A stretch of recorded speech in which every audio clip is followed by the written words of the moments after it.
ഇനി പ്രതിപക്ഷ നേതാവിന്റെ വീട്ടിലേക്ക് വരാൻ നിങ്ങൾ തീരുമാനിച്ചാൽ, ഇനി കോൺഗ്രസ് ഓഫീസിലേക്ക് നിങ്ങൾ ആയുധവുമായി വരാൻ തീരുമാനിച്ചാൽ, വരുന്നവൻ തിരിച്ചു പോകാനുള്ള ആംബുലൻസ് കൂടി ബുക്ക് ചെയ്യേണ്ടി വരുമെന്നാണ് ഞങ്ങൾക്ക് ഓർമ്മിപ്പിക്കാനുള്ളത്. ഒരു തർക്കവും വേണ്ട, ഒരു തർക്കവും വേണ്ട. ഏതറ്റം വരെയും പോകാൻ തയ്യാറാവും, ഏതറ്റം വരെയും പോകാൻ തയ്യാറാവും. എന്ത് വൃത്തികേടാണ് നിങ്ങൾ കാണിക്കുന്നത്, എന്ത് മര്യാദകളാണ് കാണിക്കുന്നത്. ഈ അടിയും പിടിയും തല്ലും കുത്തുമൊക്കെ നിങ്ങൾക്ക് മാത്രം പറഞ്ഞിട്ടുള്ളതാണോ? ഇതൊക്കെ ഗിവ് ആൻഡ് ടേക്ക് ആണ്. പണ്ട് രാവണപ്രഭു മോഹൻലാൽ പറഞ്ഞതുപോലെ, മനസ്സിലായല്ലോ? നിങ്ങൾക്ക് മാത്രം പറഞ്ഞ പരിപാടിയൊന്നുമല്ല. എറണാകുളം ജില്ലയിൽ ആ പരിപാടി നല്ല വൃത്തിക്ക് ചെയ്യാൻ പറ്റുന്ന ഒരു DCC പ്രസിഡന്റ് കൂടി ഇരിക്കുന്നുണ്ട്. മനസ്സിലാക്കിക്കോ, മനസ്സിലാക്കിക്കോ. അത്രേ പറയുന്നുള്ളൂ.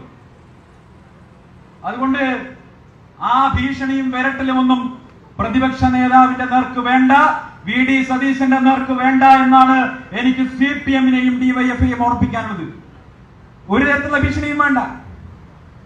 നിങ്ങൾ ആലോചിച്ച് നോക്കൂ, ഇവർക്ക് ഇതൊക്കെ പറയാനുള്ള എന്ത് അർഹതയും എന്ത് ധാർമ്മികതയാണ്. ഒരുത്തം വന്നിട്ട് ഇവിടെ പ്രസംഗിച്ചത് കേട്ടു അല്ലേ? മൂപ്പര് പിരായിരിയിലെ വോട്ടെണ്ണി കഴിഞ്ഞപ്പോ മുങ്ങിയതാ, ഇപ്പൊ പൊങ്ങുന്നത് ഇപ്പോഴാ അല്ലേ? പിരായിരിയിലെ വോട്ടെണ്ണി കഴിയുമ്പോൾ നമ്മൾ അങ്ങോട്ട് ലീഡ് ചെയ്ത് ജയിക്കാൻ പോകുന്ന, പിരായിരിയിലെ വോട്ടെണ്ണി കഴിഞ്ഞ അന്ന് മുങ്ങിയ ആളാണ്. ഇവിടെ പിണറായി വിജയന്റെ ഉച്ഛിഷ്ടം ഭുജിച്ച് നടക്കുന്ന അല്പ, താങ്കൾക്ക് എന്തർഹതയാണ്, എന്തർഹതയാണ് VD സതീശൻ എന്ന് പറയുന്ന കേരളത്തിന്റെ പ്രതിപക്ഷ നേതാവിനെതിരെ ഈ പറവൂരിൽ വന്ന് പ്രസംഗിക്കാനുള്ളത്? എന്തർഹതയാണുള്ളത്? പിണറായി വിജയൻ മാസം 80,000 ഉറുപ്പിയയ്ക്ക് പ്രസംഗിക്കാൻ നിയോഗിച്ചിട്ടുള്ള ഒരു കൂലി തൊഴിലാളി, അതിനപ്പുറം ഒന്നുമില്ല.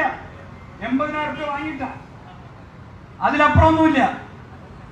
ഞാൻ കോൺഗ്രസ് പ്രസ്ഥാനത്തിന്റെ ഭാഗമായിട്ട് 14 ജില്ലകളിലും യാത്ര ചെയ്യുന്നുണ്ട്. ഞാൻ വന്നിട്ടുള്ളത് ഒരധികാരത്തിന്റെ തണലുമില്ലാത്ത ഇന്ത്യൻ നാഷണൽ കോൺഗ്രസിന്റെ ഭാഗമായി ജനങ്ങളോടൊപ്പം നിൽക്കാൻ വേണ്ടിയിട്ടാ.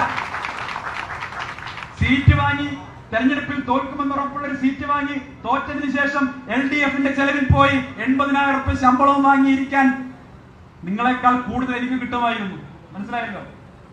നിങ്ങളെക്കാൾ ഇവിടെ വന്ന് പ്രസംഗിച്ചു പോയ ആളെക്കാൾ കൂടുതൽ എനിക്ക് കിട്ടുമായിരുന്നു.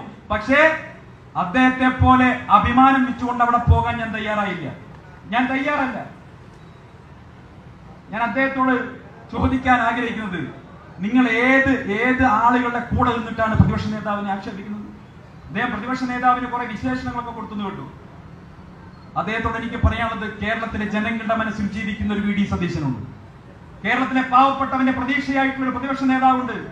ആ മനുഷ്യന്റെ പേരിലെ VD എന്ന് പറയുന്നത് നിങ്ങൾ ഉദ്ദേശിച്ച VD അല്ല, അത് വിഷണറി ഡെമോക്രാറ്റ് എന്നുള്ള VD ആണ്. മനസ്സിലായി? വിഷണറി ആയിട്ടുള്ള ഡെമോക്രാറ്റ് ആയിട്ടുള്ള VD സതീശൻ നാളത്തെ കേരളത്തെ കുറിച്ച്